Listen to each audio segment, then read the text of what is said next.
They protested because of hunger and bad governance. Then this happened. In the small village of Umuofia, Kelechi and Amaka were two young graduates filled with dreams and aspirations. Despite their education, they faced the harsh realities of unemployment and hunger. Every day, they woke up to the same struggles, wondering if things would ever change. One hot afternoon, Kelechi sat outside his family's small mud house, staring at the empty fields. His stomach growled, reminding him of their dire situation. Amaka walked up to him, her face reflecting the same worry. Kelechi, have you eaten today? Amaka asked, sitting beside him. No, Amaka, Kelechi replied, shaking his head. There's nothing left. I checked the kitchen, and the cupboards are empty. Amaka sighed, her eyes filling with tears. This is not the life we dreamt of, Kelechi. We went to school, worked hard, and yet here we are hungry and jobless. Kelechi took her hand, trying to comfort her. I know, my love, but we must stay strong. Things will get better. Amaka leaned on his shoulder, drawing strength from his presence. I hope so, but how long can we continue like this? Our parents are also struggling, and we have nothing to contribute. Their conversation was interrupted by the sound of children playing in the distance. They watched as the kids, unaware of the hardships around them, laughed and ran through the dusty streets. The sight brought a side smile to their faces. We must find a way, Amaka, Kelechi said with determination. We cannot let this be our future. We have to make a change, not just for us, but for everyone in this village. Amaka nodded, feeling a spark of hope.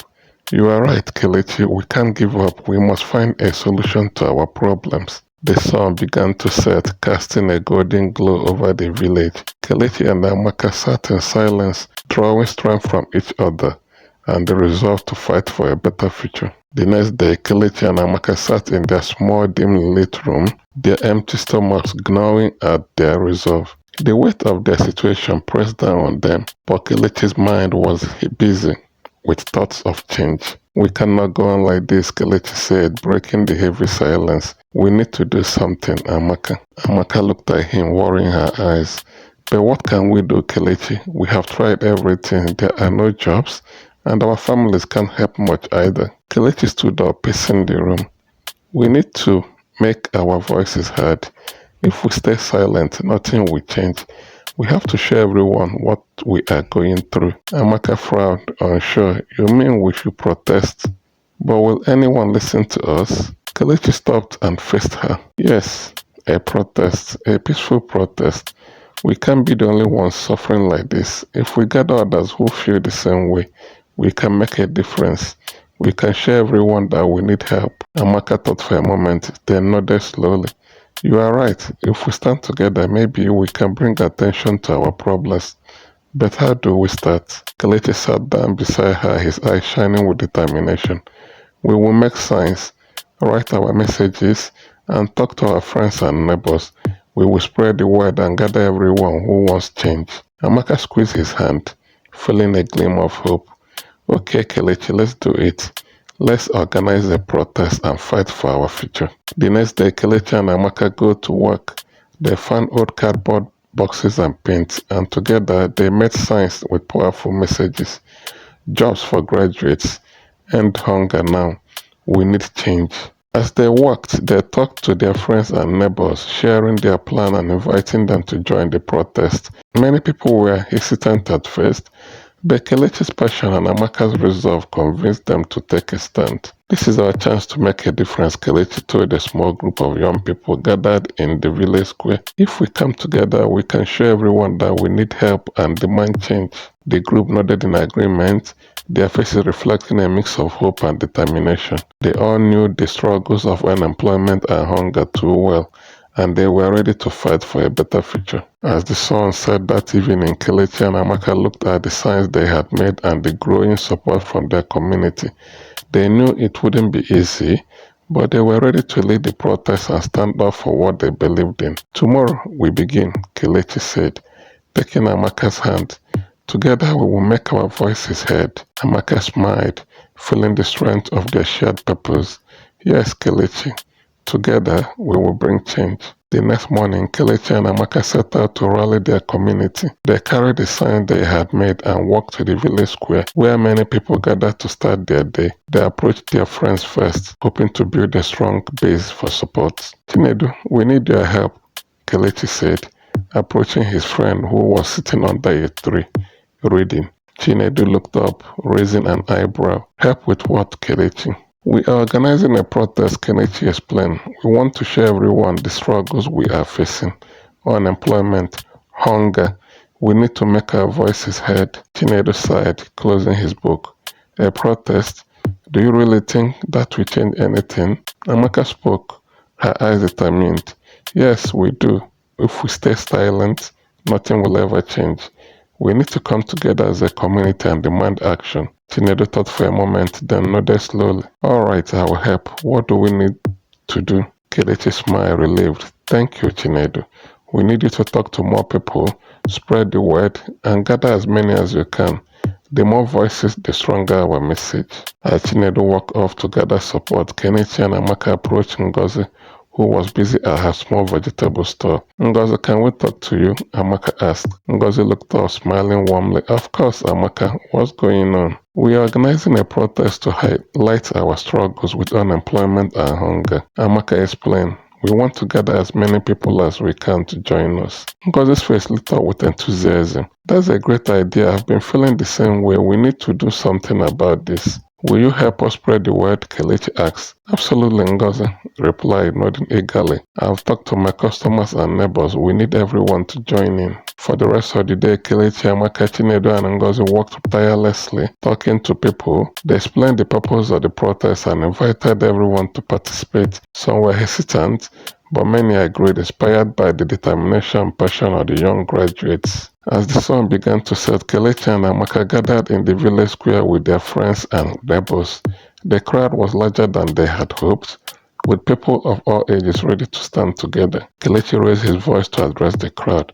Thank you all for coming. Tomorrow we will march through our village and make our voices heard. We will show everyone that we need change and that we will not be ignored. The crowd cheered, raising their signs and chanting in unity. Kelechi felt a surge of hope and pride, knowing that their message was already making an impact. Amaka took Kelechi's hand, smiling. We've done it, Kelechi.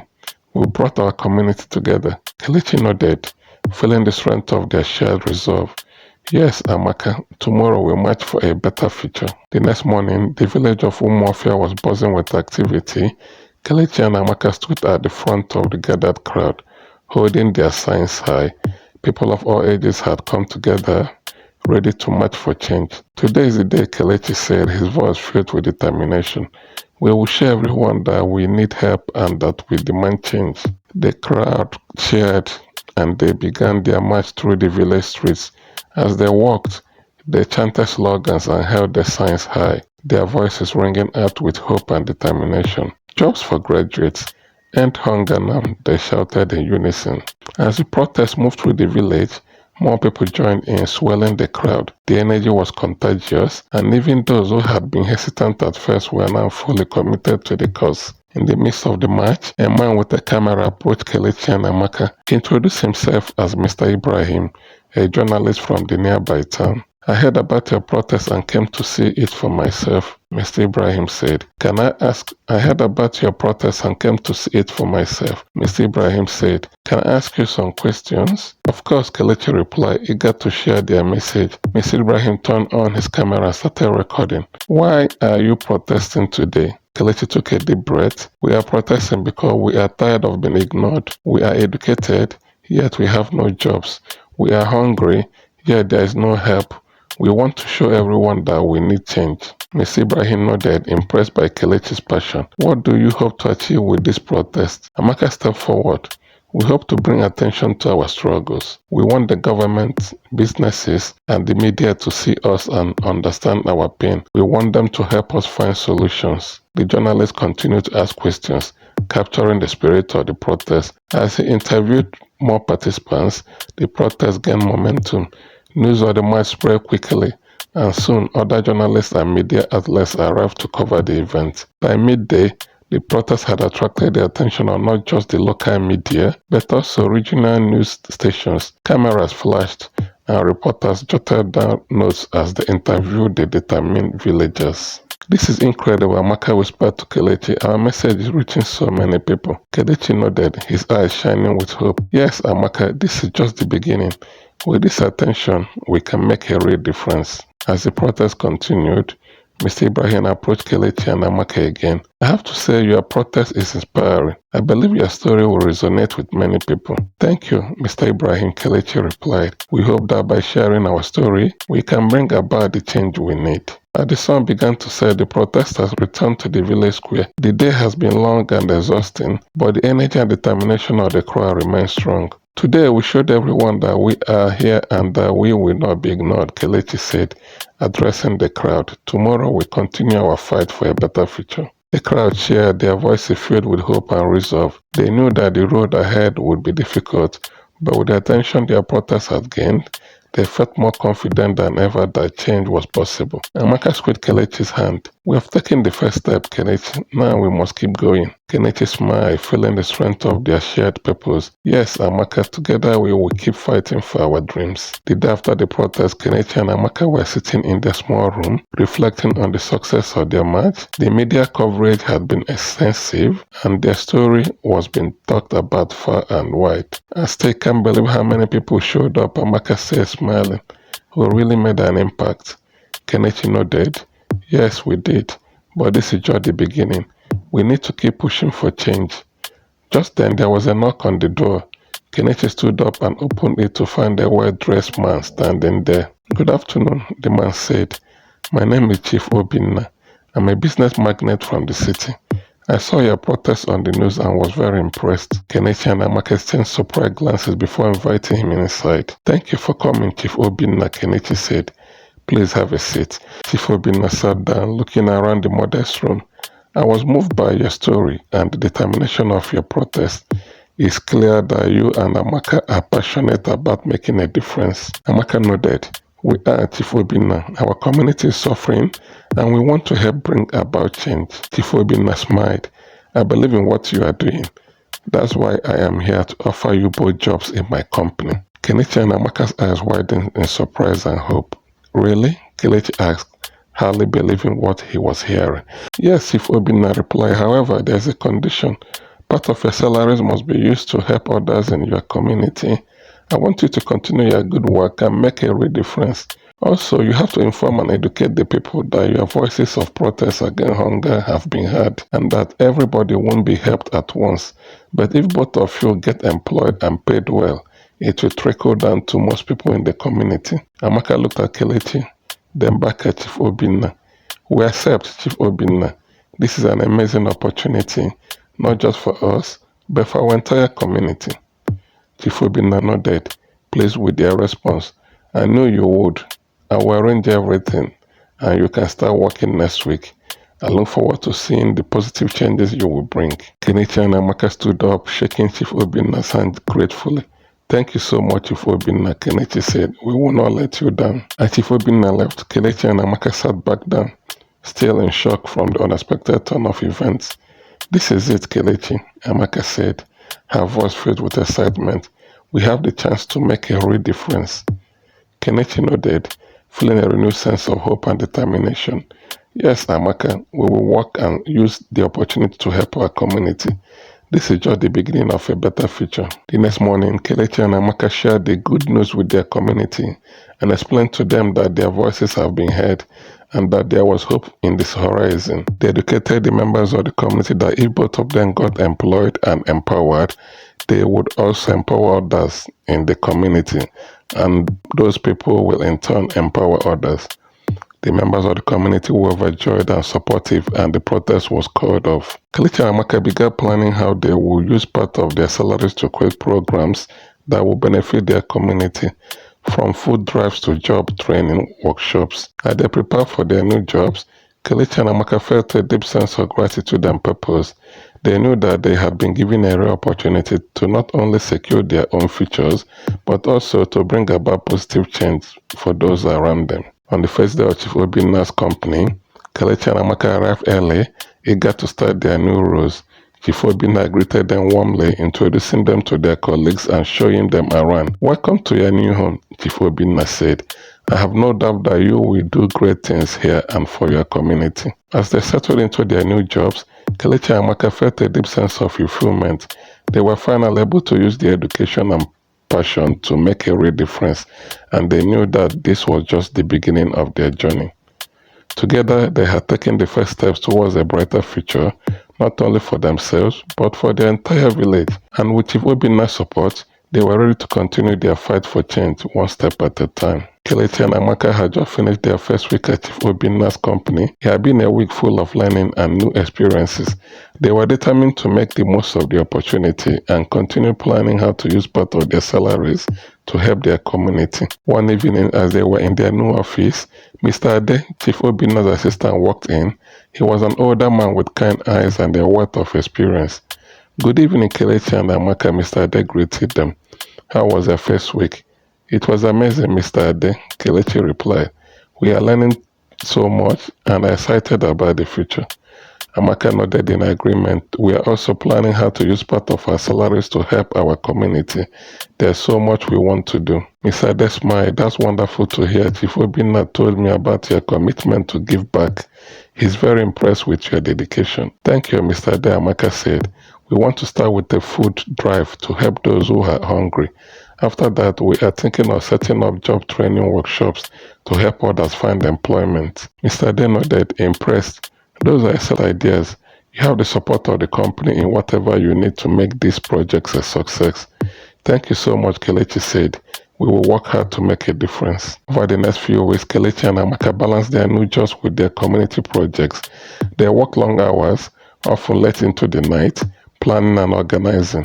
Their dedication did not go unnoticed, and soon their colleagues at the company began to offer their support. One afternoon, as they were discussing their plans for the food drive, Chief Obinna walked into their office. "I've been hearing great things about your work," Chief Obinna said with a smile. "How are your projects coming along?" "They are going well," Chief Obinna, Kelechi replied. "We are almost ready to start the food drive. We have gathered enough supplies to help many families in our village." Amaka added, "We have also received support from our colleagues, which has been incredibly helpful." Chief Obinna nodded. "Please, I'm proud of you both. Your hard work and dedication are inspiring. Remember, you have my full support in whatever you need." "Thank you, Chief Obinna," Amaka said. "We are grateful for this opportunity and for your support." As the day of the food drive approached, Kelechi and Amaka felt a mix of excitement and nervousness. They had worked tirelessly to make this project a success and hoped it would make a real difference in their community. On the morning of the food drive, they arrived at the village square with a truckload of food supplies. Villagers gathered, curious and hopeful. Kelechi and Amaka, along with their colleagues, set up tables and began distributing the food. They also surprised the community by revealing that Chief Obinna's company was offering scholarship to university level to 100 students that would be picked from every kindred in the community, thereby ensuring that every family will be empowered sustainably in the future. "Thank you so much, Kelechi and Amaka," an elderly woman said, tears in her eyes. "This means so much to us." "It's our pleasure," Amaka replied warmly. "We are here to help." As the day went on, the food drive was a huge success. They were able to provide much needed relief to many families, and the gratitude and smiles from the villagers filled Kelechi and Amaka's heart with joy. At the end of the day, as they packed up the remaining supplies, Kelechi turned to Amaka. "We did it, Amaka. We made a difference." Amaka smiled, feeling a deep sense of fulfillment. "Yes, we did. And this is just the beginning. There's so much more we can do." Kelechi nodded, his eyes filled with determination. "Together, we'll continue to fight for our community and bring about the change we all need." As they drove back to the company, they knew that their journey was far from over. With Chief Obinna's support and their own unwavering dedication, they were ready to face any challenge and continue their mission to help their community. The end.